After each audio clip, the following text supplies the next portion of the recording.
Ate, sino yung mga kausap mo? Mag-ina yata ang mga yun. May tinatanong lang. Narinig ko nga eh. Sigurado ka ba na alam mo yung papuntang sitio Kabuko? Oo naman. Para kasing mali ang ibinigay mong direksyon eh. Baka mamaya, imbis na makarating sila sa pupuntahan nila eh, lalo pa sila magkandaligaw-ligaw. Tama yung impormasyon na ibinigay ko sa kanila. Ako pa ba? Magkakamali? Nakarating ka na ba sa lugar na yon? Hindi pa. Paano mo nalaman ang pagpunta doon at saan sasakay? Basta, alam ko lang. Sana nagsabi ka na lang na hindi mo alam, kesa nagmarunong ka. Pwede naman sila magtanong sa iba eh. Parang wala ka namang bilib sa akin eh. Alam ko nga ang papunta ron. Lahat naman kasi alam mo eh. Alam ko naman talaga. Ano na naman bang problema mo? Ayoko lang kasi na may mapahamak na ibang tao dahil sa pagmamarunong mo. Ikaw nga eh, lumayo-layo muna sa akin ha, Brianna? Matagal na akong naiimbierna sa'yo eh. Pwede ba yun? Eh nasa iisang bubong lang naman tayo nakatira. Magkulong ka sa kwarto mo para hindi kita nakikita. Makaalis na nga lang. Ate, saan ka naman pupunta? Wala ka nang pakialam. Ano ba ang problema niya? Para yun lang yung nagagalit na siya. Ang ugaling pabida sa pamilya, sa trabaho at lalo na sa mga okasyon, ay nagdudulot din ng masamang impresyon sa mga taong nakapaligid sa atin. Minsan ang mga ginagawa pa natin ay siyang nagdadala ng kapahamakan sa atin at sa mga mahal natin sa buhay. Magandang araw, Miss Gwen, at sa lahat ng mga tagapakinig ng inyong channel. Tawagin niyo na lang ako sa pangalang Brianna, 25 years old at tubong Antipolo. Gusto ko pong ibahagi ang karanasan ng aking ate Ashley. May pahintulot po niya na isalaysay ko ang kanyang kwento na may kinalaman sa kababalagan sa inyong channel. Sana magustuhan din ng mga kapwa ko tagapakinig ang istoryang ibabahagi ko na hango sa totoong pangyayari. Matagal nang hiwalay ang mga magulang namin. Mas pinili namin ni Ate Ashley ang tatay namin dahil bukod sa alam namin na mamahalin at aalagaan niya kami, mas may kakayanan din siya na buhayin kami. Sa ngayon may sarili ng pamilya ang nanay namin, pero wala silang anak ng kinakasama niya. Paminsan-minsan nabibisita namin siya ng kapatid ko dahil malapit lang naman ang tinitirhan nila. Dumating na ba si Itay? Hindi pa. Tumawag siya kanina na gagabihin daw. Nagaya daw yung katrabaho niya sa bahay noon dahil birthday. Ay nako, mabuti naman. Akala ko, mauunahan ako ng pag-uwi ni Itay eh. Bakit ngayon ka lang kasi ate? Sabi mo sandali ka lang. Pauwi na nga sana ako. Kaya lang, nakasalubong ko yung dati kong kaeskwela. Ayun, niyaya muna akong magkape. Nagpaplano na pala silang magpakasal nung boyfriend niya. Talaga? Nakarating na ba yung kaibigan mong yun dito sa bahay? Naalala ko kasi mahilig ka magdala ng mga kaibigan at classmate mo dito sa bahay. Oo yata. Minsan nakarating na siya rito. Nabanggit nga niya na simple lang ang kasal na gusto nila dahil meron silang pinaglalaanan ng pera nila. Nagbigay ako ng suggestion para makatipid sila. Kaya napasarap ang kwentuhan namin. Ano naman ang alam mo sa paghahanda ng kasal? Lahat na lang talaga alam mo, no? Hoy, marami akong alam pagdating sa paghahanda sa kasal, no? Laking pasasalamat nga niya dahil nagkita kami. Kundi, namumroblema pa rin siya sa paghahanda niya. Sabi ko nga, tawagan lang niya ako kung meron pa siyang gustong malaman Sigurado, ikaw na naman ang bida. Kesa naman sa maging kontrabida. Wala namang masama, basta talagang alam mo ang sinasabi mo. Ano nga pala ang ulam natin na niluto mo? Inadobo ko na yung natirang karne ng baboy sa freezer. Ay, bigla akong nagutom. Maghain ka na. Gusto ko nang maghapunan. Hindi na ba natin hihintayin si Itay? Sabi mo nga, mamaya pa siya. Baka nga hindi na rin yun makapaghapunan dahil lasing na siyang uuwi. Sige, maghahain na ako. Bata pa lang kami, bibo na si Ate Ashley kaya maraming natutuwa sa kanya. Hindi siya nauubusan ng tanong at mga kwento. Kabaliktaran niya ako na tahimik. Magsasalita lang kapag merong nagtatanong. Hanggang lumaki kami, ganun pa rin siya. Yun nga lang maraming naiinis sa kanya. Kahit hindi siya tinatanong, sumasagot siya at lahat alam niya. Gusto rin niya lahat ng atensyon ng mga tao sa kanya lang.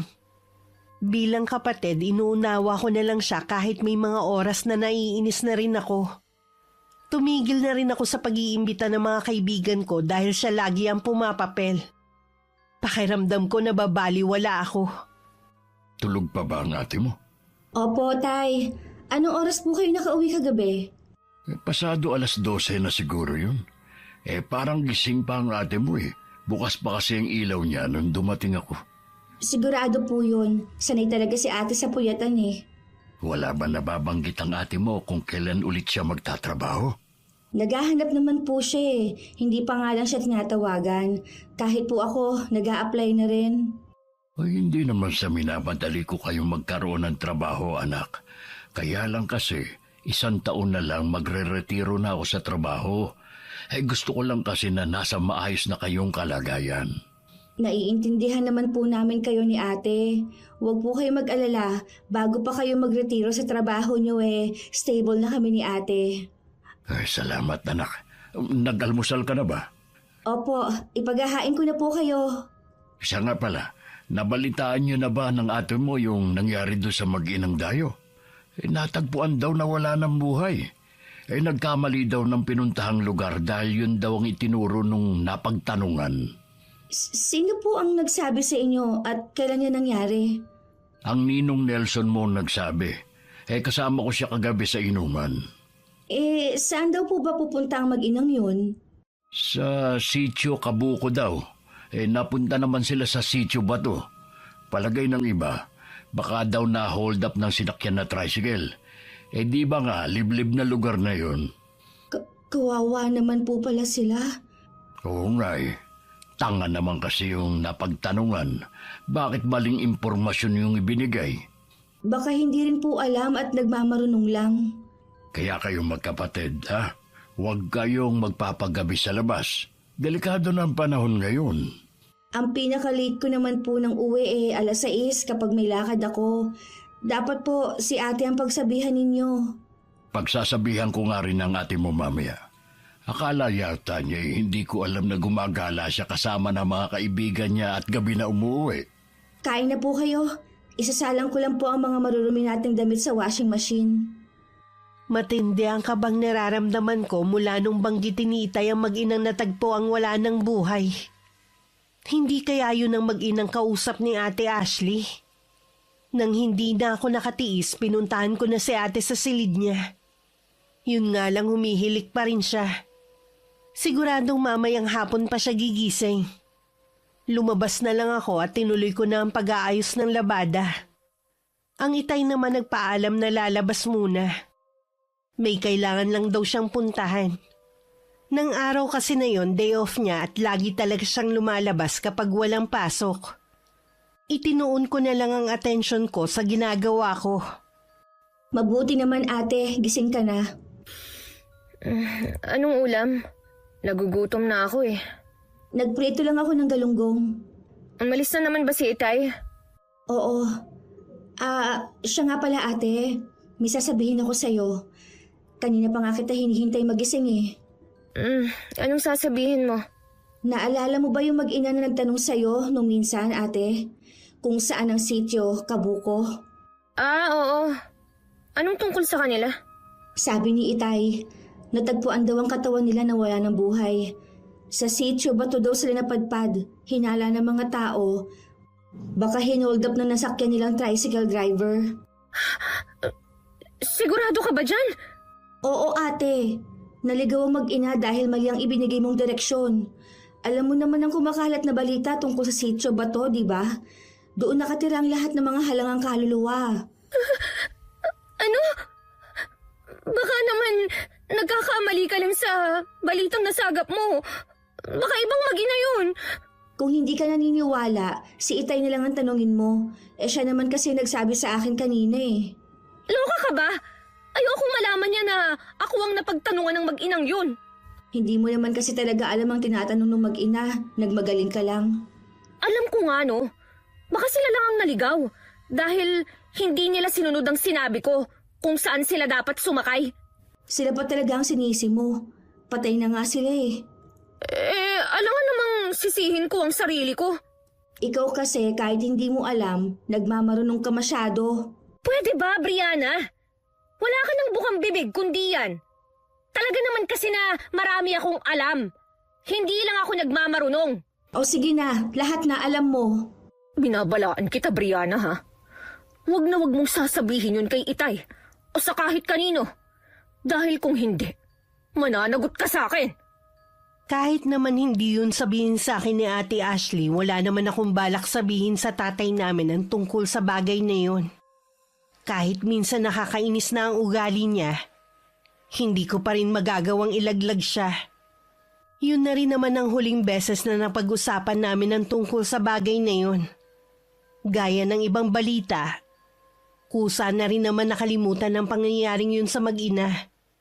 At ang kapatid ko, gaya ng dati, bida na naman sa usapan. Kasalukuyan kaming nasa birthday party ng pinsan namin. Ate, huwag mo namang agawan ng eksena ng birthday celebrant. Ano bang ginagawa ko, ha? Nagsasaya lang naman ako, ha? Party to, di ba? Lahat na lang kasi nasa iyo ang atensyon. Dinig na dinig yung boses mo sa kabilang lamesa eh. Kasalanan ko ba kung di hamak na mas maganda ako sa pinsan nating may birthday, ha? Kaya nasa akin ang lahat ng atensyon ng mga bisita. Hindi lang yun. Alam mo ang isa nating pinsan ng MC. Bakit naman inagawan mo siya ng trabaho? Napakalamihan niyang mag-host eh. Walang kabuhay-buhay. Mabuti nga, ako na ang gumawa. Di sumigla ang party. Siya ang kinuha ni Ate Joyce na mag-MC sa birthday party niya eh. Gusto mo bang sumama ang loob ng mga pinsan natin sa'yo, ha? Sila na nga ang ginagawa ng pabor. Sila pa ba ang sasama ang loob? Baka gusto mong ikaw na lang din na mag-serve ng pagkain at inumin. Total lahat na gusto mong gampanan eh. Hoy Brianna, ano ba ang problema mo, ha? Panira ka ng gabi ko eh. Makaramdam ka naman sana. Kanina ka pa tinitignan ng masama ng mga pinsan natin. Sana pala, hindi na ako pumunta rito. Ayaw naman pala nilang nandito ako eh. Matuto ka naman kasing lumugar. Oo na! Diyan ka na nga! Naiiling na lang ako habang sinusundan ng tingin ng papalayong si Ate Ashley. Kaya ko lang naman siya napagsasabihan dahil sa mga sinasabi ng mga pinsan namin sa kanya. Binansagan na nga siya ng isang tiyahin namin na pabidang ate. Dahil siya ang mas matanda sa aming lahat pero siya na lang ang laging iniintindi dahil sa pag-uugali. Nang lumalalim na ang gabi, isa-isa na rin nag-alisan ng mga bisita. Maging ang pinsan naming may birthday nagpaalam ng magpapahinga. Nagpaalam na rin akong uuwi. Iniwan ko na ang ate ko na abala pa sa pakikipagkwentuhan sa ibang bisita. Umuwi ka na pala. Hindi ka man lang nagpaalam. Busy ka pa kasi eh. Ayoko masira ang gabi mo. Napansin mo ba yung kausap ko kanina, ha? Yung matangkad na may dimple. Ang gwapo niya, no? Raven yata ang pangalan niya. Yun ang nanliligaw kay Ate Joyce. Ah, talaga? Bakit wala naman siyang binabanggit kanina na nanliligaw siya kay Joyce? Bakit naman kailangan niyang banggitin sa'yo? Siyempre sa kanila na lang yun. Ang ibig kong sabihin, bakit buong gabi sa akin lang siya nakadikit? Hiningi pa nga niya ang Facebook ko eh. Ate, pwede bang wag mo nilang siyang pansinin pa? Baka mamaya niyan, magkaroon kayo ng hindi pagkakaunawaan ni Ate Joyce. Teka nga, bakit ba si Joyce ang inaalala mo? Ako ang kapatid mo. Ang sa akin lang naman, ayokong magulong samahan natin. Nasa mga pinsan naman natin yun eh. Marami na silang issue sa'yo. Kahit mga tiyahin natin, hindi na maganda ang tingin sa'yo eh. Huwag mo na sanang palalain pa. Basta, wala akong pakialam kung ano man ang opinyon nila sa akin. Ang tigas talaga ng ulo mo. Wala rin akong pakialam kung kampi ka sa kanila kesa sa akin na kapatid mo. Siyempre, sa'yo ako kampi. Dadalawa na nga lang tayo eh. Pababayaan pa ba kita? Ayoko lang kasing konsintihin ang mga mali mong ginagawa. Ay, nako. Ano ba ang gusto mong gawin ko? Iwasan mo na lang si Raven. Oo na, sige na. Hindi ko na lang siya papansinin kapag nag-chat siya sa akin. Ay, salamat naman at nakinig ka rin sa akin sa unang pagkakataon. Matulog na nga tayo. Inaantok na ako eh. Bukas na lang ulit tayo magkwentuhan. Nakahinga naman ako ng maluwag. Akala ko mahihirapan akong pakiusapan ng kapatid ko. Kahit kasi ang mga tiyahin namin kanina kung ano-ano ang pinupukol na masasamang salita kay ate. Ipinagtanggol ko naman siya. Kaya lang pati ako nakatingim ng hindi magagandang salita. Ipinagdasal ko na lang ang mga naganap kanina at mga kamag-anak namin na sana wag nang lumala. Kinabukasan tanghali na ako nagising. Wala na rin sa bahay si Itay. Inaasahan ko na matagal pagigising si Ate Ashley. Pero nagulat ako na ilang sandali lang bumangon na rin siya. Bakit ang aga mong gumising? May lakad ka ba? Mamaya pa naman, pagkatapos magtanghalian. Gumising lang ako para tulungan ka sa gawaing bahay bago ako umalis. Himala yata. Kailan ka pa nagka-interes sa mga gawaing bahay? Wala naman sigurong masama, di ba? Tsaka, ako na nga pala ang magluluto ng pagkain natin. Sige, ikaw ang bahala. Magwawalis lang ako sa labas ng bahay. Hindi pa man ako natatagalan sa labas ng bahay, tinatawag na ako ng kapatid ko. Tinatanong niya kung saan nakalagay ang mantika, asin at mga rikado. Pumunta ako sa may pinto ng kusina at saka sumilip. Hindi naman ganun kalaki ang kusina natin para hindi mo makita ang mga hinahanap mo. Buksan mo ang mga cabinet. Nandyan lahat mga kailangan mo. Salamat sis. Hindi naman kasi ako laging nandito sa kusina eh. Pwede mo naman kasing hanapin kaysa magtanong na magtanong. Oo na. Ano ba yan? Binubukbok na pala ang mga cabinet dito. Dapat pinapalitan na ito ng Itay. Sinabi ko na yan kay Itay. Medyo mahal daw kung papalitan ng buong cabinet pero gagawa na lang siya ng paraan. Sobrang tagal na kasi nito eh. Mga bata pa tayo nung ipinagawa ni Itay ito. Ibig lang sabihin, matibay ang gawa niyan. Naiwan na nga kita. Itutuloy ko ng ginagawa ko sa labas. May ilang beses pa akong tinawag ni ate bago ko na ituloy ang ginagawa kong pagwawalis. Patapos na ako noon nang maramdaman kong parang merong nagmamasid sa akin. Pag-angat ko ng mukha ko, isang matandang babae ang nakatingin sa akin. Nang mapansin niyang nakatingin ako sa kanya, bigla na lang siyang tumalilis ng alis. Sino kaya ang matandang yun? Kanina pa kaya siya nakatingin sa akin? Bahagya pa ako nagulat nang tawagin ako ni ate para kumain na. Habang nasa hapagkainan, kinuwento ko sa kanya ang tungkol sa matandang nakita ko. Baka magtatanong sana sa'yo. Tapos, nagbago ang isip. Kaya umalis na lang. Sa tingin ko kasi matagal na siyang nakatingin sa akin kanina. Tapos, kakaiba ang pagkakatitig niya. Ewan ko ba? Bigla kasing nagtayuan ang mga balahibo ko sa batok kanina. Kalimutan mo na ang matandang yun. Hindi mo naman na siya makikita ulit eh. Oo nga, unang beses kasi nangyari sa akin Medyo kinabahan ako. Ay nako, kita pa rin nga ang pag-aalala sa mukha mo eh. Mamaya lang wala na to. Ay, siya nga pala.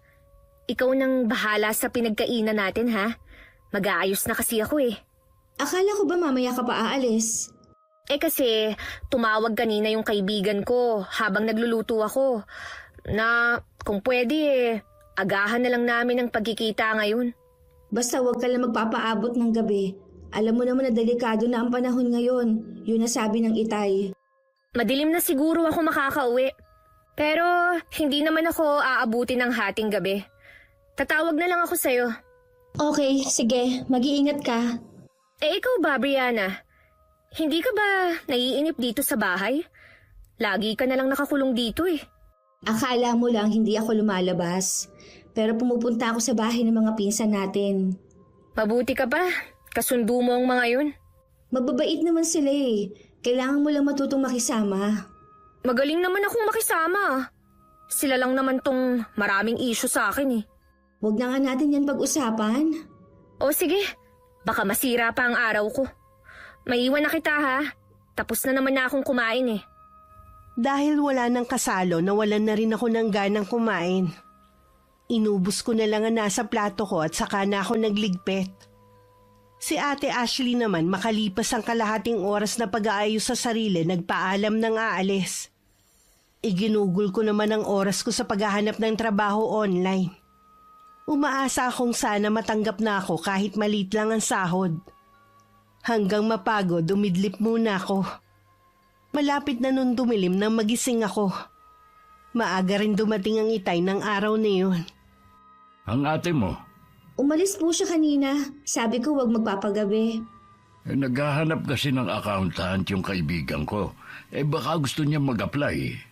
Matagal na po naghahanap ng trabaho si ate. Sigurado susunggaban niya na yan.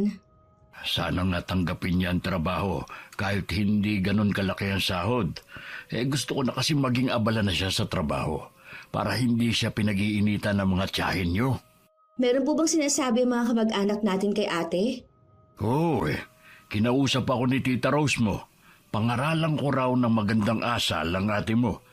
Para namang kay babait ng mga anak niya.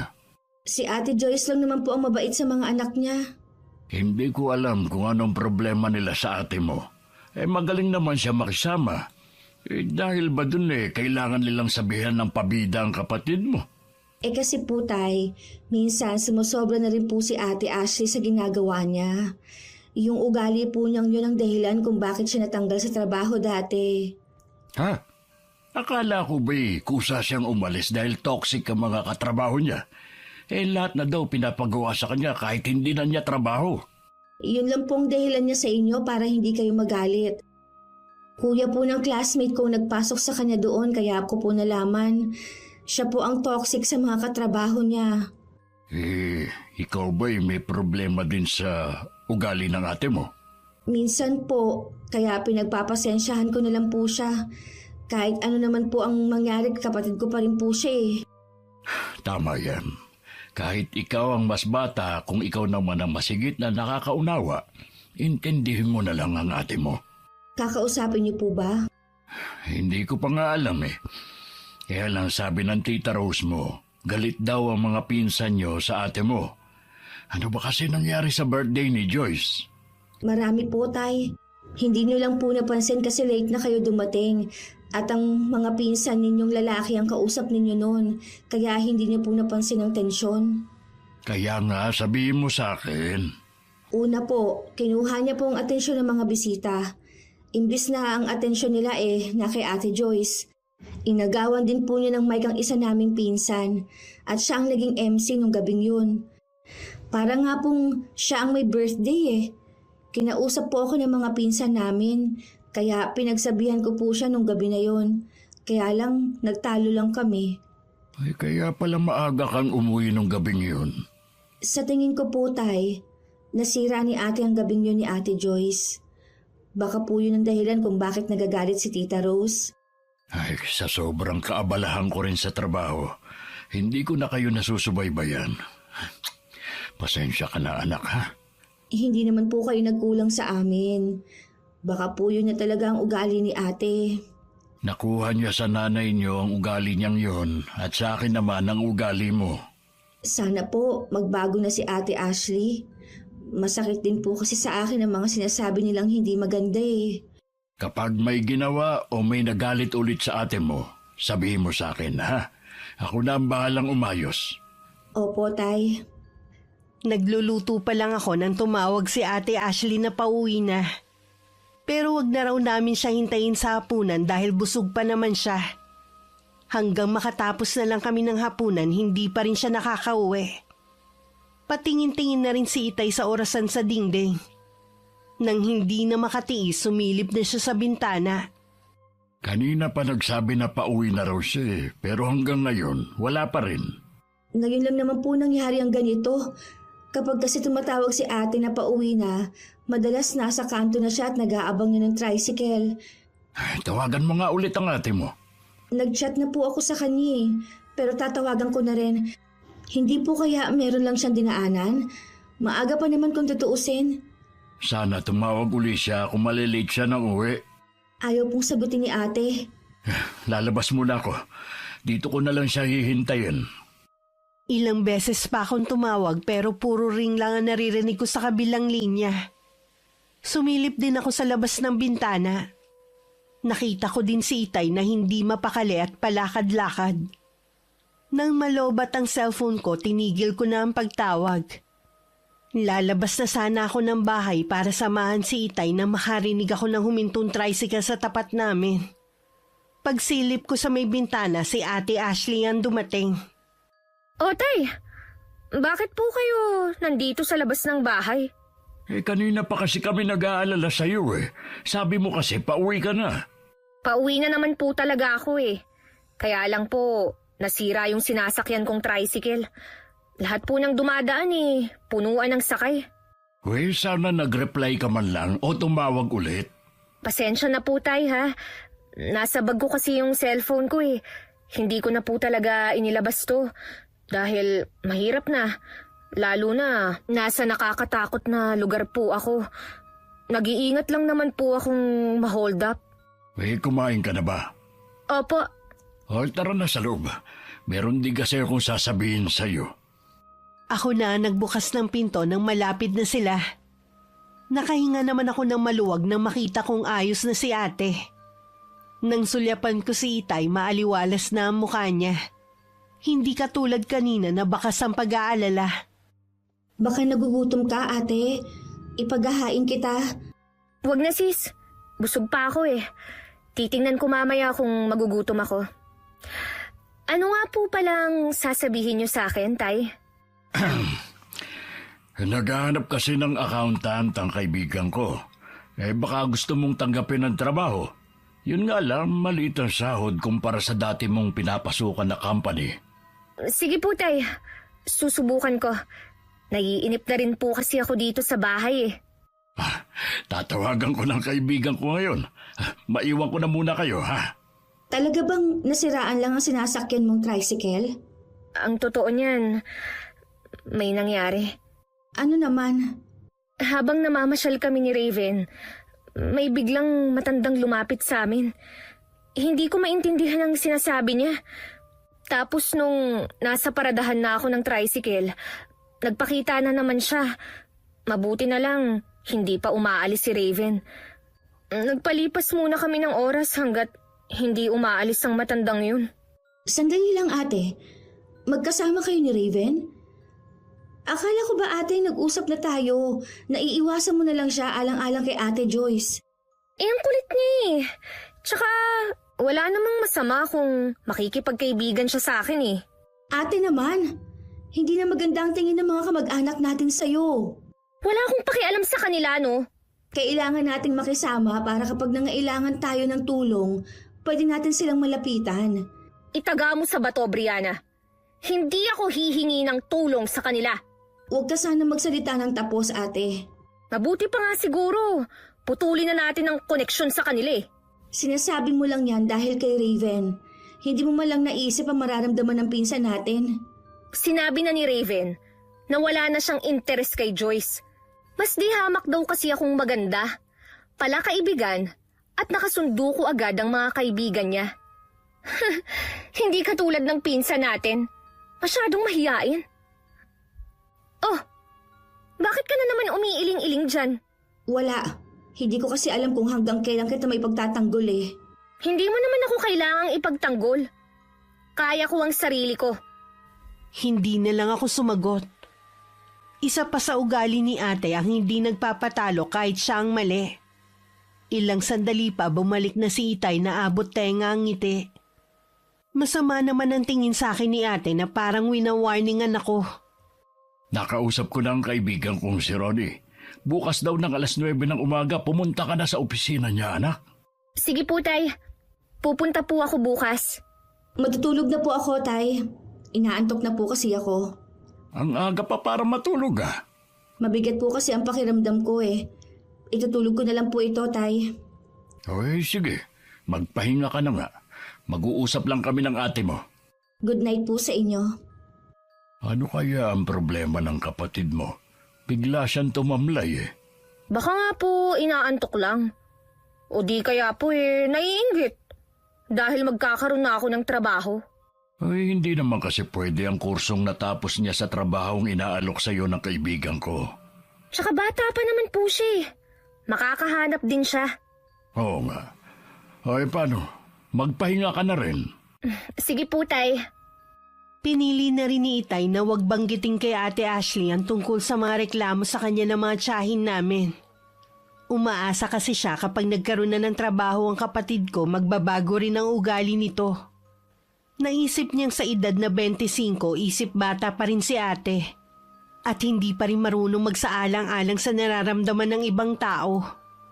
Kinabukasan sinadya ko na tanghali na bumangon. Paglabas ko ng kwarto, wala na si ate at Itay. Hindi na talaga nag-aagahan si Itay sa bahay dahil libre naman ang almusal sa kumpanyang pinapasukan niya. Si ate naman madalang lang yung magluto. Dahil mag-isa lang naman ako, bumili na lang ako ng pandesal sa bakery na malapit lang sa amin. Pauwi na ako na makasalubong ko ang isang matandang babae. Parang pamilyar po kayo sa akin. Pasensya ka na, iha ko, natakot kita. Tama! Kayo yung matanda nung isang araw. Medyo natakot nga po ako sa inyo dahil sa paraan ng pagtitig ninyo sa akin. Taga rito rin po ba kayo? Nakatira ako sa sitio Kabuko. Araw-araw lagi talaga ako naglalakad para makalimot. Pasensya na po kayo, Lola. Tawagin mo na lang akong Lola Felipa. Lola Felipa. Bakit po gusto ninyong makalimot? Dahil sa nangyari sa anak ko at apo. Ano pong nangyari sa kanila? Natagpuan silang patay sa tabing daan malapit sa kabilang sitio. Papunta sana sila sa bahay ko eh. Yun ang unang beses na makikita ko sana ang aking apo. Anak at apo niyo palang naging biktima ng hold-up. Nahuli na po ba yung suspect? Hindi pa, iha. Hindi na rin ako umaasa pa. Sa mga tulad naming mahihirap, wala naman talagang hustisyang nakakamit eh. Lola, tara po muna sa loob ng bahay namin. Kumain muna kayo. Hindi na, iha. Salamat na lang. Pauwi na rin naman ako sa amin eh. Kung ganun po ipapara ko na lang po kayo ng tricycle. Wala akong dalang wallet, iha. Maglalakad na lang ako gaya ng ginagawa ko. Huwag na po kayo mag-alala. Ako na po ang magbabayad. Gusto ko lang pong makauwi kayo ng ligtas sa bahay ninyo. May kasama po ba kayo sa inyo? Oo, iha. Meron naman. Ayan na po ang tricycle, Lola. Sumakay na po kayo. Manong, ito po ang bayad ni Lola ha. Pakibaba po siya sa mismong bahay niya. Salamat sa'yo, iha.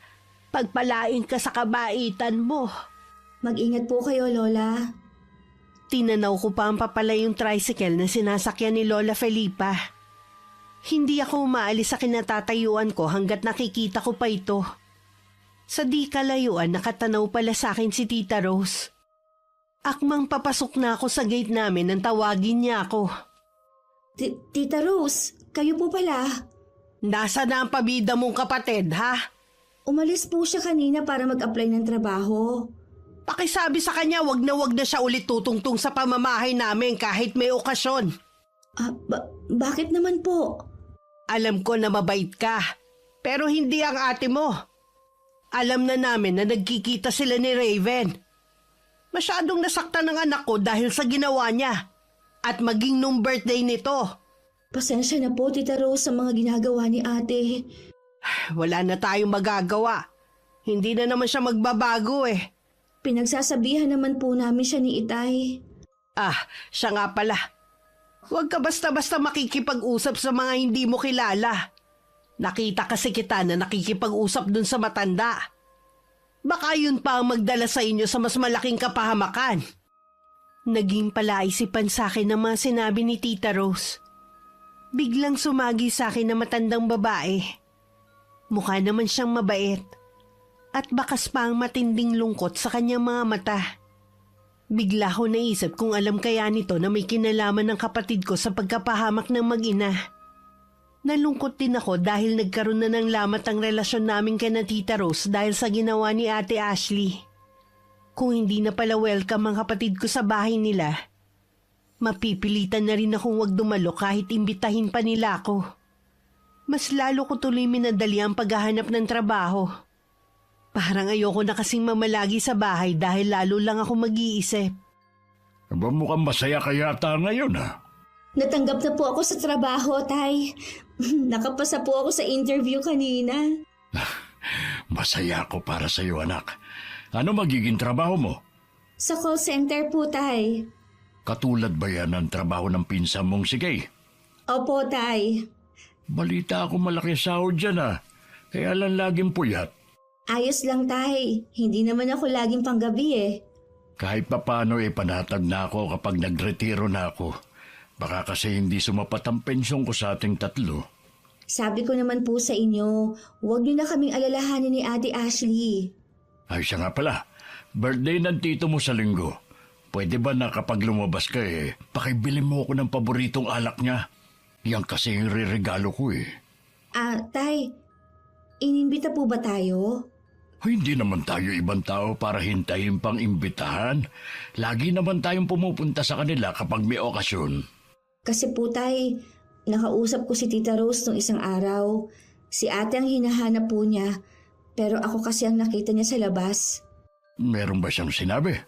Hindi na daw po pwedeng pumunta si ate sa kanila kahit may okasyon pa. Nalaman po kasi nila na nakikita si ate at si Raven na naniligaw kay Ate Joyce. Ano bang kinagagalit nila? Nanliligaw pa lang naman pala yung lalaki sa pinsan mo Sa kwento po kasi ni Ate Joyce sa amin, balak na niyang sagutin si Raven sa birthday niya. Kaya lang po, wala nang ginawa si ate kundi umeksena. Hindi kasalanan ng kapatid mo kung bakit nabaling sa kanyang atensyon ng Raven na yun. Napakababaw naman ang kinagagalit ng tiyahe mo. Sa tingin ko po, nagpatong-patong na lang ang inis nila kay ate. Kung ayaw nilang papuntahin ng ate mo, hindi na rin tayo pupunta kahit kailan. Yun naman po talagang tama. Tita Rose mo, nakikisali sa isyo imbis na paliwanagan si Joyce. Para namang mauubusan ng lalaki ang anak niya. Bali wala naman kay Ate Ashley ang nalaman. Samantala nung dumating ang araw ng linggo, ang daming chat sa akin ng mga pinsan ko kung nasa na daw ako. Sinabi ko na lang sa kanila na hindi ako makakapunta. Ilang beses din ako nagsorry sa kanila. Mga ganung okasyon lang naman kasi kami nagkakasama. Lalo na pare-pareho na kaming abala sa trabaho. Siguro, kinukulit ka na ng mga pinsan natin, Oo, yun lang kasi ang pagkakataon naming magbanding eh. Pwede ka namang pumunta kung gusto mo. Hindi na lang, ayoko rin namang magalit si Itay. Ang dami pa nilang dahilan. Pero ang totoo niyan, natatakot lang sila na masapawan ko na naman. Sumusobra ka naman kasi sa pagiging pabida mo eh. Kahit hindi ka kinakausap, sabat ka ng sabat. Kahit ng mga bata pa tayo, ganyan ka na. Noon, nakakatuwa ka. Pero ngayon kasi hindi na eh. Alam mo, sumasabat ako dahil alam ko ang pinag-uusapan. Oo, alam mo. Kaya nga napahama ka mag-inad ng dahil sa'yo. Bakit ba kailangan mo na namang ipaalala ang bagay na yan, ha? Dahil nakilala ko si Lola Felipa. Siya ang ina at lola nung hinold up na mag-ina. Ano? May sinabi ka ba sa kanya, ha? Huwag ka mag-alala. Wala akong binanggit na kahit ano. Mabuti naman. Tsaka, hindi naman ako ang pumatay sa kanila. Kung hindi ka magbabago, mas marami ang maiinis sa'yo at mapapahamak. Pwede ba, Brianna? Total naman may trabaho na tayo pareho. Huwag mo na nga akong pakialaman. Mag-focus ka na lang sa trabaho. At ganun din ako. Ganun na nga ang ginawa ko. Bihira na rin kami magpansinan sa loob ng bahay. Wala naman napapansin ang aming ama dahil abala rin siya sa trabaho. Palaging nag-overtime si Itay dahil katwiran naman niya. Ilang buwan na lang magre-retiro na rin siya. Lihim din ako nakikipagkita sa mga pinsan ko. Namimiss ko kasi ang bonding namin na parang magkakaibigan. Dahil hindi nagkakalayo ang mga edad namin. Hindi ko lang akalain na katagalan mabubuko ko ni ate. Akala mo yata, hindi ko malalaman. Lihim kayong nagkikita ni Joyce sa labas. Ate, Huwag ka nang magtangkang magsinungaling. Nakita ko kayo sa isang fast food. dati pa naman namin yung ginagawa eh. Sila ang masasabi ko na malalapit kong kaibigan. Di ba nga? Ang sabi ni Itay, lumayo ka na sa kanila. Ipapaliwanag ko kay Itay. Alam ko maiintindihan niya ako. Sige, tingnan natin. Sabay pa kami napalingon ni Ate Ashley nang bumukas ang pinto at pumasok si Itay. Salubong naman ng kilay ng aming ama dahil sa nadatnan niyang parang nagtatalo kami. Nagtatalo ba kayong magkapatid? Ito po kasing si Brianna eh. Nahuli kong nakikipagkita sa mga pinsa namin. Alam naman niyang pinagbawalan niyo siya. Pero sige pa rin ang pakikipagbanding sa mga yun. Ako ang kapatid mo. Pero sa kanila siya kumakampi. Totoo ba ang sinasabi ng ate mo? Hayaan niyo po ako magpaliwanag, Tay. Sige, makikinig ako. Alam niyo naman po na mula pagkabata, sila ng mga kalaro at mga tinuring kong kaibigan. Wala naman po kaming pinag-aawayan para umiwas ako sa kanila. Hindi po tama na dahil kay ate, magagalit din ako sa kanila. Baka mamaya kasi meron kang sinasabi sa kanila tungkol sa akin. Napag-usapan na namin na tuwing magkikita kami, walang magbabanggit sa'yo. Tsaka, wala na namang problema kay Ate Joyce kung sa'yo na naniligaw si Raven Basta. Sumunod ka na lang sa amin ni Itay. Kapatid lang kita. Wala kang karapatang pakialaman ang buhay ko. Ikaw itong may problema sa kanila. Labas na ako dun. Wala ka palang kwentang kapatid eh. Tama na! Huwag na kayong mag-away. Ikaw, Ashley, hayaan mo na lang ang kapatid mo. Pero Tay... Hindi naman porket nakikipagbanding pa rin si Brianna sa mga pinsa mo hindi mo na siya kakampi. May kasalanan ka rin naman kasi. Oo na! Kasalanan ko na naman. Ang ibig ko lang sanang sabihin, matuto kang lumugar lalo na kapag may mga okasyon. Galit sila sa akin dahil hindi kasing talino ko ang mga pinsan ko. Alam naman namin ang kapatid mo na matalino ka talaga. Wala kang dapat patunayan kahit kanino.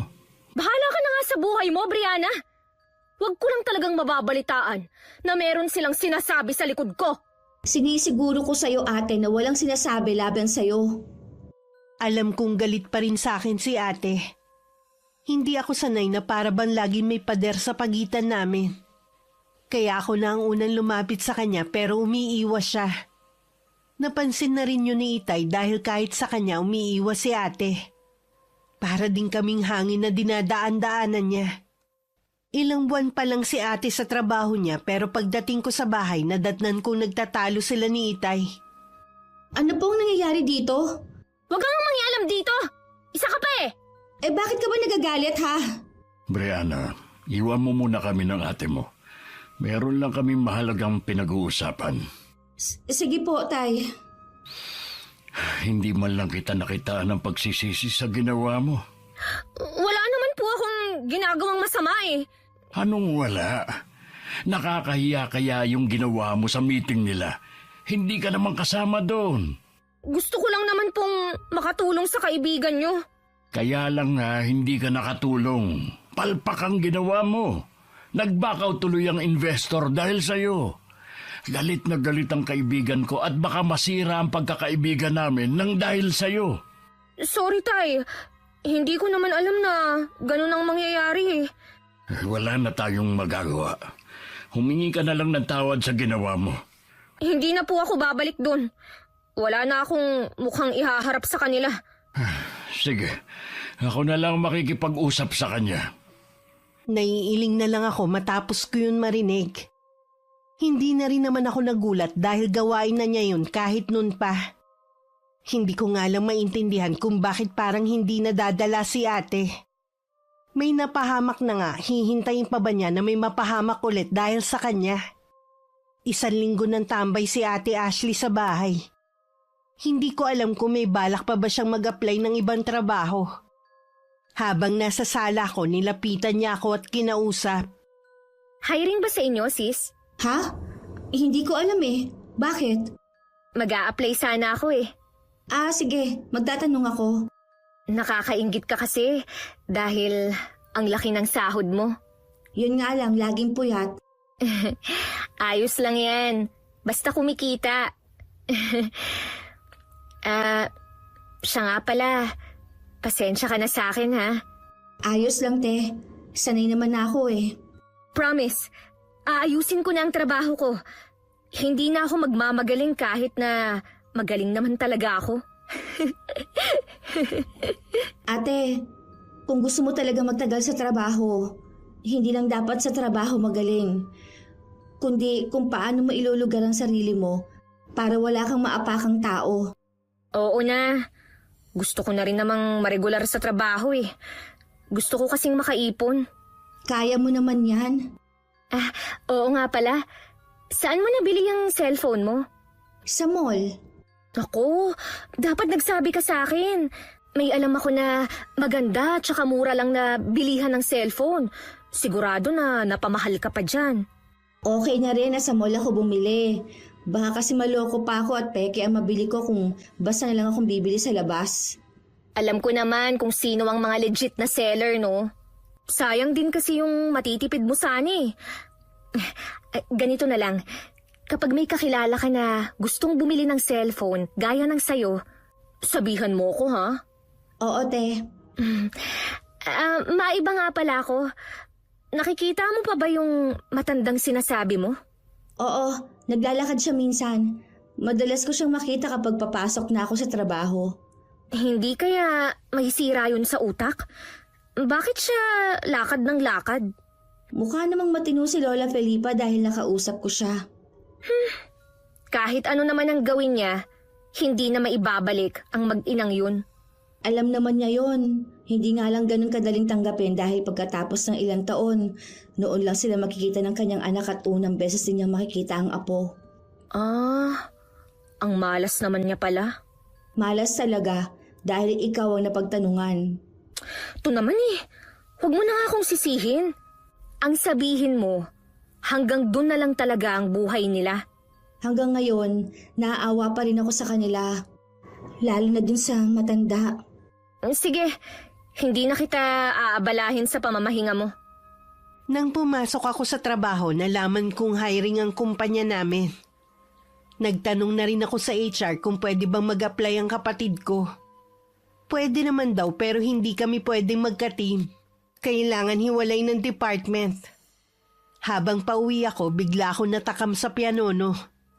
Kaya naman sa may bakery na ako bumaba para bumili. Doon lang kasi nakakabili nun at bihira sa ibang bakery. Malapit na ako sa bahay nang makita ko nagtatalo ang kapatid ko at si Tita Rose. May mga kamag-anak naman na umawat sa kanila. Ano ba ang nangyari, te? Hindi ako ang nag-umpisa. Si Tita Rose ang bigla na lang lumapit sa akin. Noon pa, galit na siya sa akin eh. Sana hindi ka nalang sumagot. Tsahin pa rin natin siya. Respeto na lang sana. Napuno na ako sa kanya eh. Nananahimik na nga ako eh. Narinig ko na nagbanta siya sa'yo.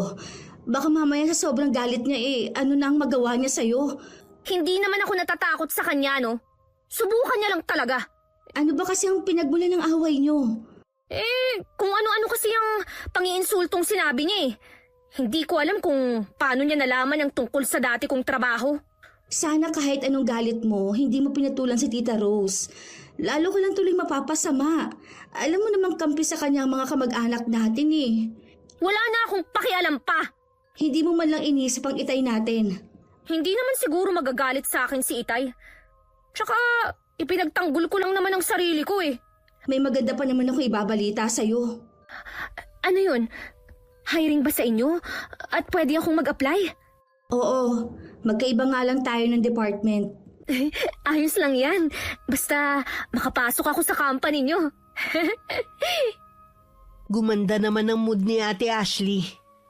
Nasira lang ulit nung dumating si Itay. Sa anyo nito mukhang nakapagsumbong na si Tita Rose sa kanya. Tahimik lang kami ni ate na nakaupo sa mahabang upuan. Naghihintay sa sermon ni Itay. Hindi ko kayo pinag-aral para maging basto sa mga kamag-anak natin. Si Tita Rose naman po kasi ang nagsimula eh. Nagpapahangin lang ako sa labas. Lumapit siya sa akin para lang insultuhin ako. Sapat na dahilan ba yon para sigawan mo siya at sagutin siya sa harap ng maraming tao? Nagdilim na po kasi ang paningin ko kanina eh. Kapag alam ko naman na nasa katwiran ka, lagi naman kitang ipinagtatanggol.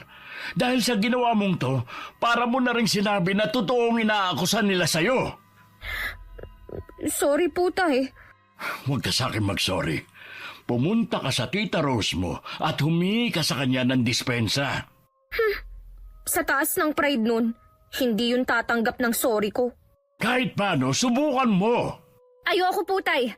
Iba na lang ang ipagawa niyo sa akin.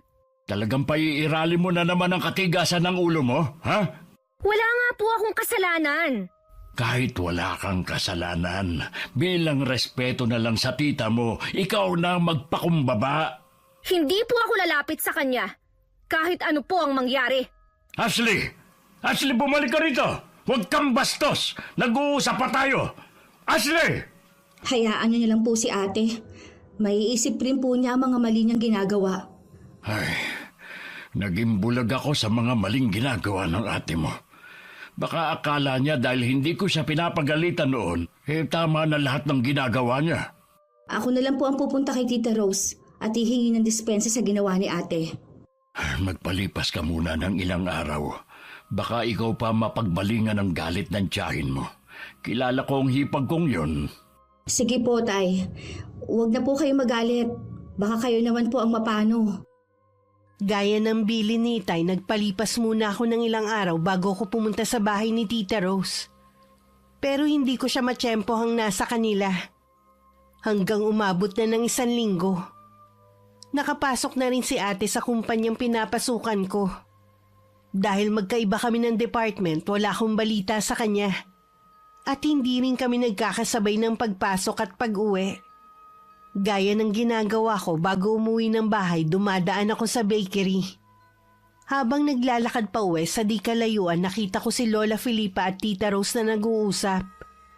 Sa hindi malamang dahilan, may kaba ako naramdaman. Para na rin akong ipinako sa kinatatayuan ko. Hindi ko alam kung gaano ko katagal na nakatayo lang. Basta na malayan ko na lang wala na sila sa kinatatayuan nila. Ano kaya ang pinag-usapan nila? Magkakilala pala si Tita Rose at Lola Felipa. Baka naman nagtanong din na matanda sa tiyahin ko. Tuluyan na akong hindi nakahingi ng dispensa sa tiyahin ko. Pinasabi ko na lang kay Ate Joyce. Sabi naman ito, hindi naman daw galit sa akin ng nanay niya. Inamin din naman ng pinsan ko na mainit talaga ang dugo ni Tita Rose sa kapatid ko. Lalo pa raw nadagdagan dahil sa mga ginawa nito. Akala ko rin maayos na ang trabaho ni Ate Ashley. Pero ganun na lang ang gulat ko nang may makarating sa aking balita. Puro negatibo ang sinasabi sa kanya ng mga katrabaho namin. Parang gusto ko na talagang sumuko sa kapatid ko. Ano na naman ba ang ginawa ko, ha? Akala mo yata hindi nakakarating sa akin ang mga ginagawa mo. Kung ano man ang naririnig mo, wala lang yun. Mga inggit lang ang mga yun. Mahalin mo ang trabaho mo kung gusto mong magtagal dito. Ano pa ba ang ginagawa ko? Masipag naman akong pumasok, ah. Ginagalingan ko naman ang trabaho ko para hindi ka mapahiya. Ayoko lang kasi na magkaroon ka na naman ng kaaway. Iba-iba ang mga tao dito. Hindi natin alam ang iniisip nila. Huwag mo sanang masamain ang sinasabi ko sa'yo, ate. Kung makapagsalita ka, parang ikaw ang mas matanda sa atin, ah. Hindi na importante kung sino ang ate sa atin. Basta makinig ka naman, kahit alang-alang na lang kay Itay. Alam kong para akong nakikipag-usap sa hangin. Pero kahit papano napangaralan ko ulit si Ate Ashley. Bahala na siya kung susundin niya ako o hindi. Nagpasya na rin kasi ko na wag na siyang pakialaman pa sa mga ginagawa niya. Kung gusto niya magpa-impress na magaling siya sa lahat ng gawain, bahala na siya. Malamang yun talaga ang ugali niya. Ang malaki ang bilib sa sarili. Sana lang sa pagtagal matutunan din ni ate ang mahalagang aral sa pag-uugali at pakikipagkapwa-tao. Lola Felipa! Ay, ginulat niyo naman po ako sa bigla ninyong pagsulpot. Kamusta na po kayo? Ayos lang ako, Iha. Balita ko maganda na ang trabaho mo. Natutuwa ako para sa'yo. Salamat po, Lola. Tuloy po muna kayo sa bahay. Hindi na, Iha. Dito na lang tayo mag-usap. Baka ito na rin ang huling beses na makikita mo ko. Bakit naman po? Magpapakalayo-layo na po ba kayo? Napapagod na kasi ko. Gusto ko na lang pumirmi sa bahay ko. Ganun po ba? Nalulungkot naman po ako dahil hindi na tayo magkikita. Lagi kang mag-iingat ha. Kayo din po, Lola Felipa. Mag-iingat din po kayo. Kahit pangalawang beses ko palang nakakausap si Lola Felipa, nakakaramdam na ako ng lungkot. Dahil hindi ko na siya makikita na naglalakad dito sa lugar namin. Bala ko rin sana siyang pasakayin sa tricycle. Pero napansin kong may kasama siyang dalagita. Bago naglakad palayo, lumingon pa sa akin ng matandang babae at saka kumaway. Kilala mo pala ang matandang yun? Kayo po pala, Tay. Anak ni Lola Felipa ang mag-inang hinold up. Talaga?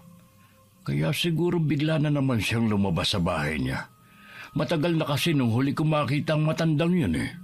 Paano niyo po siya nakilala taga-sitio Kabuko po si Lola? Dati ang nakatira dito bago sila lumipat ng sitio noon. Ganun po ba? Ay maiba nga pala ako. Kumusta ang ate mo sa trabaho? May mga naririnig po ako na hindi maganda.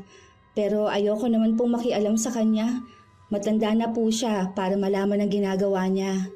Oo nga. Alam ko nahihirapan ka na sa pakikisama sa kapatid mo. Sumobra naman po ang bilib niya sa sarili niya. Kaya akala niya lahat ng bagay alam niya na. Umaasa pa rin ako na balang araw magbabago din ang kapatid mo. Dahil abala o sadyang hindi ko lang pinapansin si Ate Ashley, tanging si Itay lang ang nakakapansin sa biglang pagbaba ng timbang ng kapatid ko.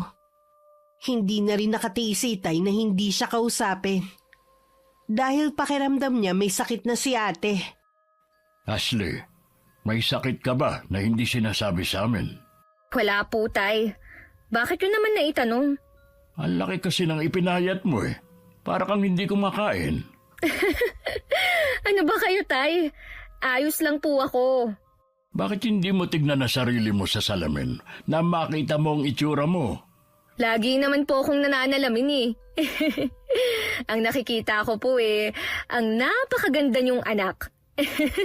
Naisip ko na baka hindi hiyang sa'yo ang trabaho mo ngayon. O baka pinababayaan mo na sarili mo. Hindi po Ayos lang po ako. Huwag na po kayong mag-alala. Tsaka kapag may nararamdaman naman po ako na hindi maganda sa katawan ko, ako na mismo ang pupunta sa doktor. Tumango na lang si Itay. Pero hindi pa rin siya mapanatag sa nakikita sa itsura ni Ate Ashley. Noon ko lang din napagtuunan ng pansin ng kapatid ko. Nang banggitin ni Itay na parang may sakit nga si ate. Hindi ko po kasi napapansin kung meron bang pagbabago kay ate Sigurado ako na may sakit ang kapatid mo. Kung hihipan ng hangin ng ate mo, siguradong matutumba siya. Pilitin na lang po natin siya magpa-check up. Kung kinakailangan po, a-absent ako sa trabaho. Ako na lang ang sasama sa kanya. Ang kailangan lang, makumbinsi natin siya. Sige po, kakausapin ko po siya kapag dumating mamaya. Salamat anak ha. Sobra na kasi ako nag-aalala sa kapatid mo eh. Hindi rin natuloy ang plano kong pakikipag-usap kay ate. Isang katrabaho kasi namin ang tumawag sa akin para sabihing isinugod ang kapatid ko sa ospital. Dahil bigla na lang nahimatay sa trabaho. Pagdating sa ospital, wala pa ring malay si ate. Mula nang dumating kami, hindi na umalis sa tabi niya si Itay. Noon ko lang din napansin na butot balat na lang si ate. Hindi nga maikakaila na may sakit siya. Ano kaya ang sakit ni ate? Malalaman natin kapag lumabas na ang laboratory test niya. Hindi kasi ako naniniwala na wala siyang sakit. Sana lang hindi malala. Magiging maayos din po ang lahat. Magtiwala lang po kayo. Oo, anak. Siya nga pala. Tawagan mo rin ang inay mo. Kailangan niya malaman na nasa ospital ang kapatid mo. Sige po, Tay. Lalabas lang po ako sandali. Sa hallway ng ospital ko na lang tinawagan si inay. Kasalukuyan pala silang nasa bakasyon ng kinakasama. Sinabihan ko na lang siya na maayos na ang kalagayan ni ate. Para hindi na siya mag-alala pa at baka bigla pa silang umuwi. Maya-maya lang tinapos ko na rin ang pakikipag-usap. Nakita ko kasi ang doktor na tumitingin kay ate. Baka dala na niya ang resulta ng lab test. Hindi nga ako nagkamali. Pero nagtataka kami sa naging resulta. Nag-request pa nga si Itay na kung pwedeng ulitin ang test kay ate. Dahil doon, mas lalo pa kami nagtagal sa ospital. Bakit hindi pa tayo pwedeng umuwi? Wala nga sabi akong sakit eh. Hihintayin lang natin ang resulta ng lab test mo. Duda kasi ako sa unang resulta eh. Mabuti na yung makasiguro tayo bago umuwi. Oo nga, ate. Konting tiis na lang. Pagbigyan mo na kami ni Itay, ha? Ano pa nga bang magagawa ko? May gusto ka bang kainin? Bibili ako sa labas. Kahit ano po, bahala na kayo. Sige, maiwan muna kayo rito ng kapatid mo. Ikaw na muna ang bahala sa ate mo, ha? Opo, Tay. Sis, talaga bang sobrang payat ko na? Oo. Para ka ng kalansay. Tama nga palang sabi sa akin ng mga kasamahan ko sa trabaho. Pero bakit ganun? Tuwing tumitingin naman ako sa salamin wala naman akong nakikitang kakaiba. Ganun pa rin naman ang nakikita ko. Hindi kaya may diferensya na yung mga mata mo? Malinaw pa ang mga mata ko, no? Ang inaalala ko, baka matanggal ako sa trabaho nito. Ang isipin mo na lang, te, mas importante ang kalusugan mo. Kung kailan nagugustuhan ko na ang trabaho ko, tsaka naman nangyari to. Isipin mo na lang na may dahilan ng lahat ng ito. Anong dahilan? Para parusahan ako? Grabe ka naman magsalita. Hindi parusa ang pagkaka-ospital mo. Lahat ng mga tao dumadaan sa ganitong problema. Ewan ko ba, Brianna? Ganun ang nararamdaman ko eh. Nang lumabas ulit ang resulta, walang pinagkaiba sa una. Dahil sinabi naman ng doktor na pwede nang lumabas si ate ng araw na yun, inuwi na namin siya sa bahay. Si tatay na lang muna ang nag-aalaga sa kanya habang nasa trabaho naman ako. Nagtanong-tanong na rin ako sa mga malalapit kay ate sa trabaho. Ang sabi lang nila madalas daw na mapag-isa ang kapatid ko at naging tahimik lang. Baka meron lang pinagdadaanan ng ate mo. Tinanong ko kasi si Raven. Ang sabi niya, matagal na silang hindi nagkikita. Ewan ko ba, Tay? Tingin ko mas may malalim pang dahilan. Naisip ko nga na magpatawag ng albularyo. Baka yun ang mas makatulong sa ate mo. May kilala ba kayo? Meron sana, kaya lang matagal na siyang hindi nang gagamot. Nag-uulyanin na rin kasi matandang yun. Sino pong tinutukoy niyo? Si Aling Felipa. Marunong po palang manggamot si Lola Felipa. Kaya lang, Tay, baka tanggihan niya si ate na gamutin. Bakit naman? Kasi po, naging instrumento ang ate para mapahamak ang anak at apo ni Lola Felipa. Hindi naman kasi alam ni ate kung saan ang sakayan ng papuntang sityo. Hayun, nagmagaling na naman. Ibang direksyon po yata ang naituro ni ate. Bakit ngayon mo lang sinabi yan? Nangako po ako kay ate na hindi ko sasabihin sa inyo. Napilitan nga lang po ako dahil hinihingi ng pagkakataon. Subukan pa rin natin. Sige po, gusto ko rin naman pong malaman ang sakit ni ate Bukas na bukas din pupunta ako sa sityo. Ngayon sana, kaya lang gabi na. Delikado na kung ngayon ako pupunta doon. Para bang gustong hadlangan ng panahon ng plano ni Itay na sunduin si Lola Felipa. Nag-aagaw liwanag pa lang kasi nang biglang bumuhos ang malakas na ulan na may kasama pang hangin. Kapag ganun kasama ang panahon, walang bumabiyahe na tricycle. Ayaw po talaga kayong paalisin, Tay. Saan po ba sana kayo pupunta? Maghahanap ako ng luna sa sakit mo. Naniniwala po talaga kayo na may sakit ako, ha? Wala namang masama kung ipapatingin ka namin sa albularyo. Kung wala ka talagang sakit, di mabuti. Makakabalik ka na sa trabaho. Oo nga naman, ate. Tuwing sinasabi nyo na baka may sakit ako, ang dami ko nang nararamdaman na sakit sa katawan ko eh. Katulad ng mga binti ko. Para bang may tumutusok-tusok na libong karayom. Kailangan siguro kahit masama ang panahon ay tumuloy na rin ako. Delikado po, Tay. Alam niyo naman na madulas ang daan papunta doon at may bangin pa sa tabing daan. Nahihirapan na kasi ang ate mo eh. Kaya ko namang tiisin, Tay. Huwag na po kayong umalis. Oh, sige. Sabihin mo lang kung ano pa masakit sa'yo, ha? Ang mga binti ko lang naman po. Kukunin ko ang langis. Hihilutin kita para mawala ang pananakit. Kinuha ko na ang langis at saka tinanggal ang kumot ni ate. Muntik na ako mapatili kung hindi ko lang napigilan ng sarili ko. Maliban kasi sa buto na lang ang binti niya. Namamaga din ang tuhod niya at may malaking sugat. Aray, hindi ko maituwid ang mga binti ko. Sobrang sakit talaga. Na parang ihiwalay na. Pagkatapos ng gagawin ko, giginhawa ng pakiramdam mo. Ito lang bang binti mo ang masakit? Oo, sis. Salamat ah. Pasensya ka na rin sa abala ko ah. Hindi ka nakakaabala. Natural lang sa magkapatid ang nagdadamayan. Lalo na tayong dalawa lang naman. Sana bumuti na ang pakiramdam ko.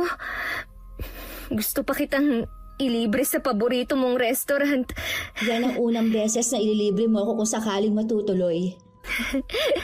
Matutuloy yan. Isasama din natin si Itay.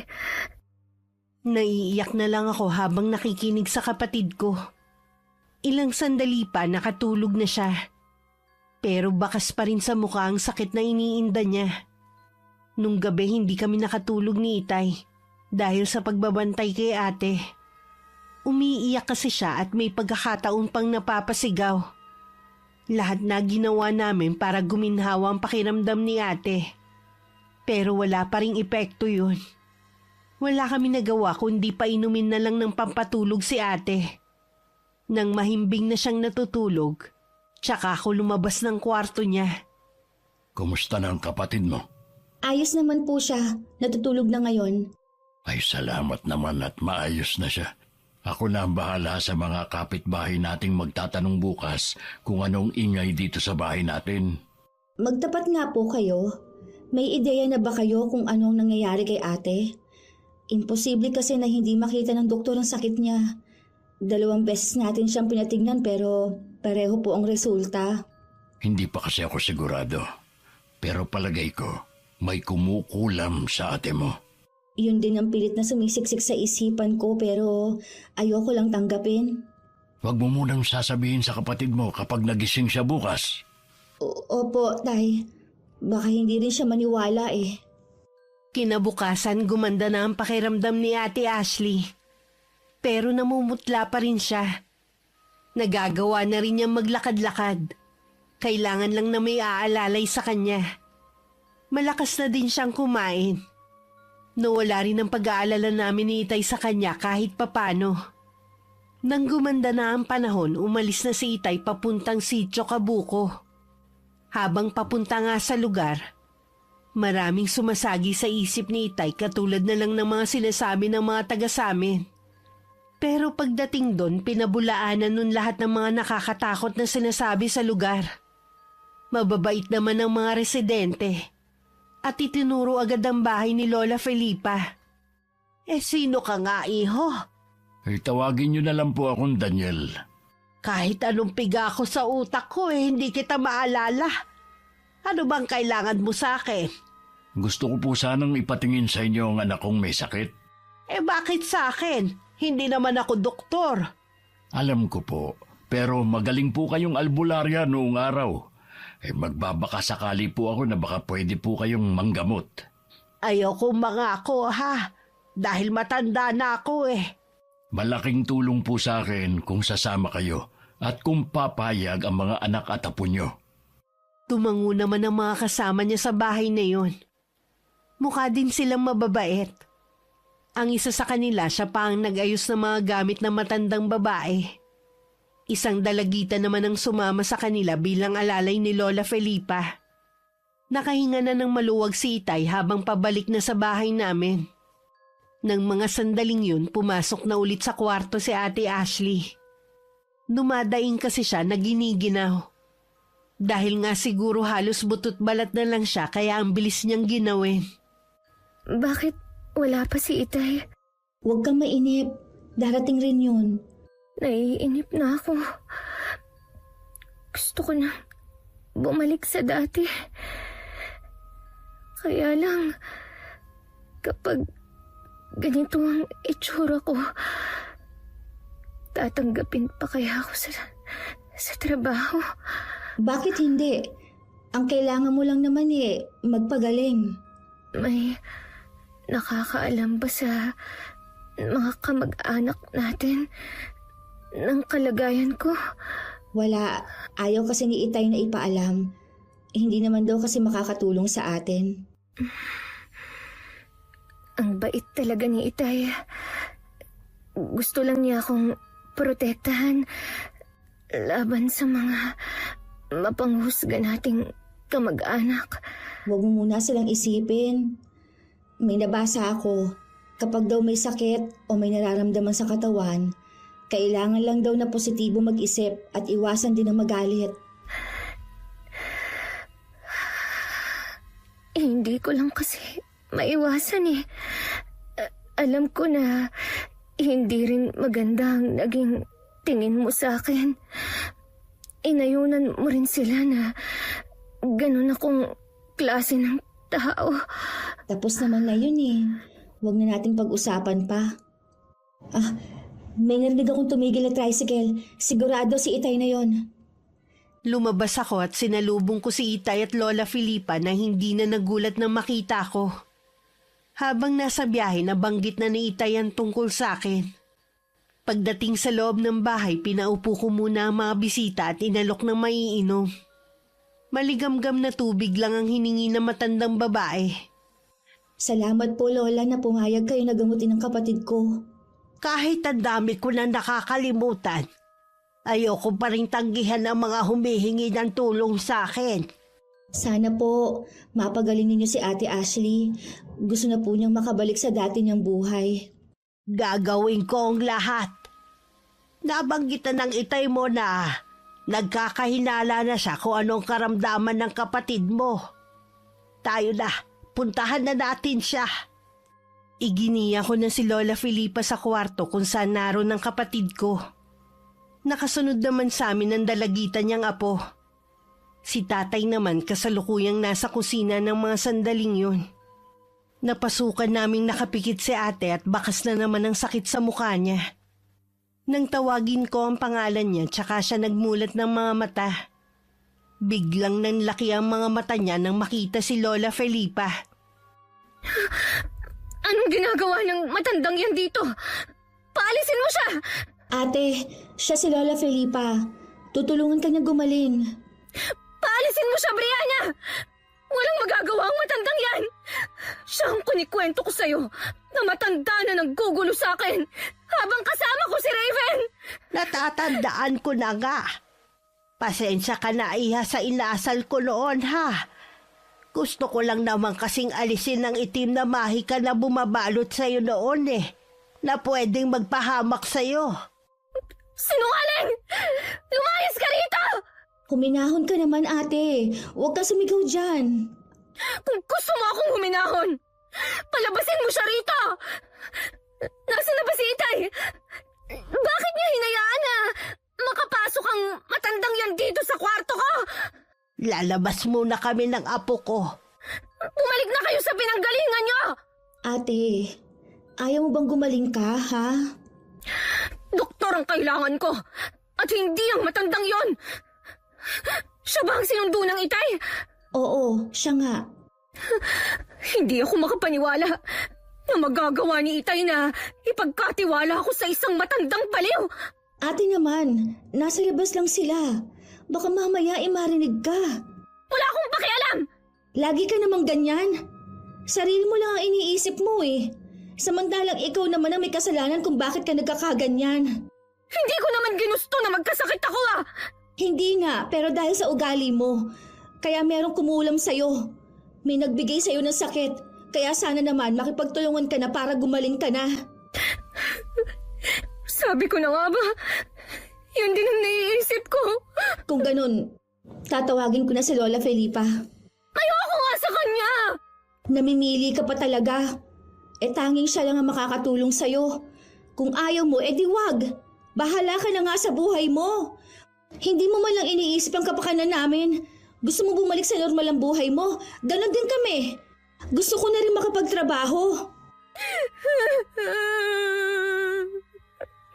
Walang magagawa ang pag-iyak mo.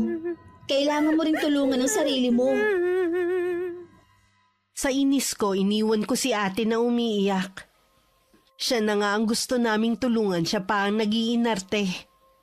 Nasa sala pa rin si Lola Felipa kausap ni Itay. Naupo ako sa tapat nila.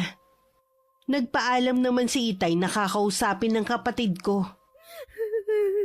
Ashley, Itay, paalisin niyo na ang matandang yun. kalimutan mo muna ang ginawa mong kasalanan sa kanya. Ang importante, gumaling ka. Alam niyo na po. Oo, kahit si Aling Felipa, isinantabi muna yun dahil gusto niyang tulungan ka. Paano po kung hindi niya ako mapagaling? Magaling si Aling Felipa, magdiwala ka sa kanya. Nalaman na nga niya kung sino ang nasa likod ng nangyayari sa iyo. Talaga po? Sinong kumulam sa akin? Ang Tita Rose mo. Ganun ba kalaki ang galit niya sa akin? Ang hiling lang ni Aling Felipa, magtiwala ka sa kanya na mapapagaling ka. Opo, Tay. Papapasukin ko na siya. Ilang sandali lang pumasok na rin si Lola Felipa. Umiwas ng tingin si ate. Dahil hindi niya matagalan na matiim na titig ng matanda sa kanya. Umupo siya sa tabi ni ate at sakay nilabas ang maliit na botelya na pinaglalagyan ng espesyal na langis. Inilabas din ito ang pulang panyo na merong nakabalot sa loob. Alisin mo lahat ng pag-aalinlangan sa puso mo. Ibigay mo lahat ng pagtitiwala mo. Opo. Ikaw na nasa likod ng pagpapahirap sa dalagang ito. Alam ko na ang kaanyuhan mo at kung sino ang nag-utos sa iyo. Bawiin mo ang sumpa sa kanya o ibabalik ko sa iyo. Kaninong boses yun?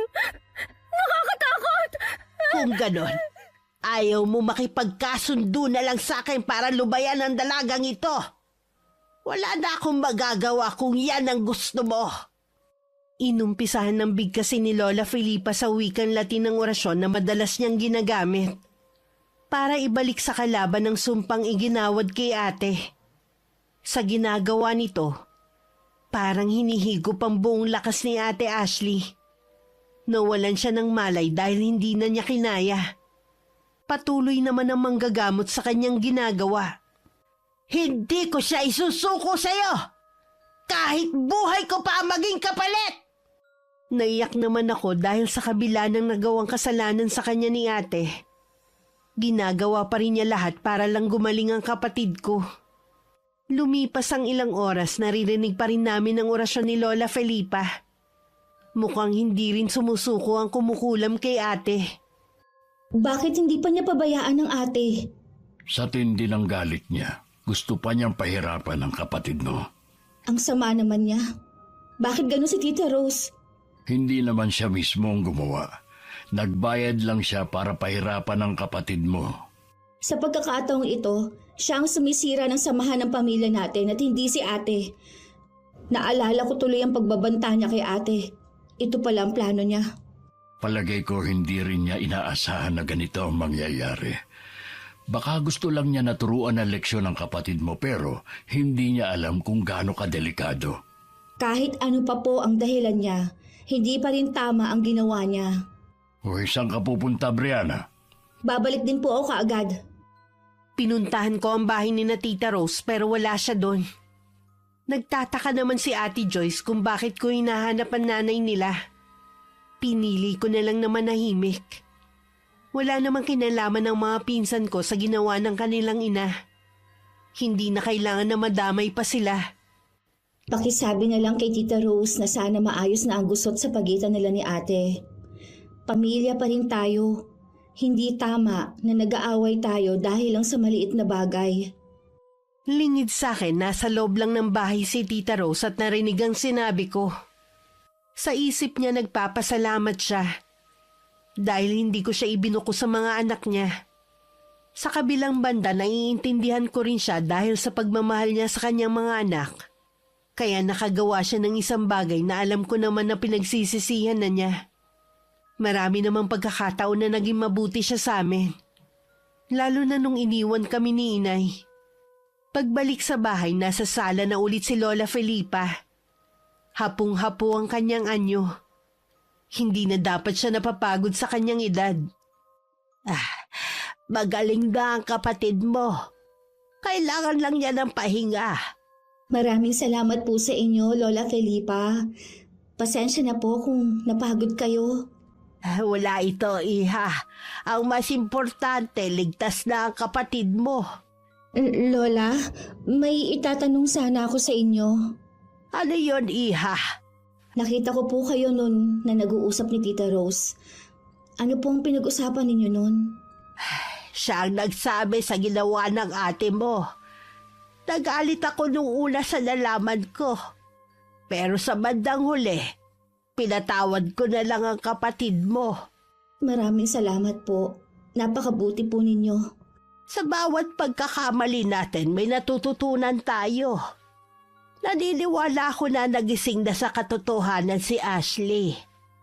Maging aral sana sa kanya na hindi sa lahat ng oras siya lagi ang bida. Bigyan din niya ng pagkakataon ng iba na ipamalas din ang kanilang galing. Bata pa lang po kami, malaki na ang bilib ni ate sa sarili niya. Nadala niya yon hanggang ngayon. Siguro naman, magtatanda na siya. O paano, iha? Aalis na kami ng apo ko, ha? Itatawag ko na po kayo ng tricycle.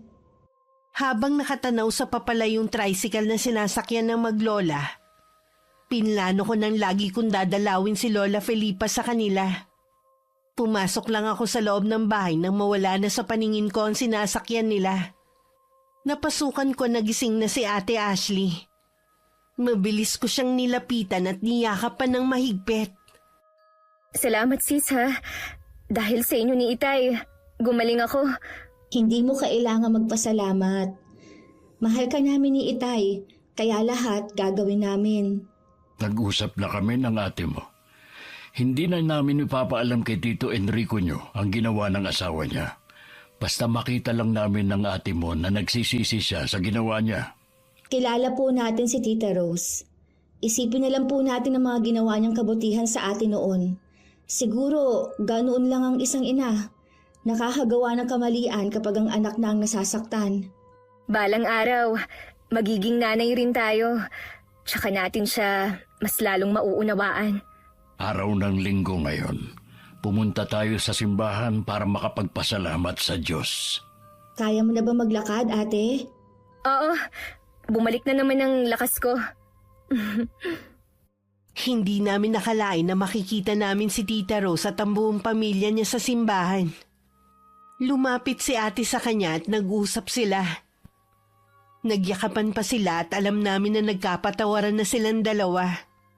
Mas magaan talaga sa dibdib kapag pinili natin na magpatawad, kesa pairali ng galit at pride. Sa ngayon ikinasal na si Ate Ashley at kasalukuyan nagdadalang tao.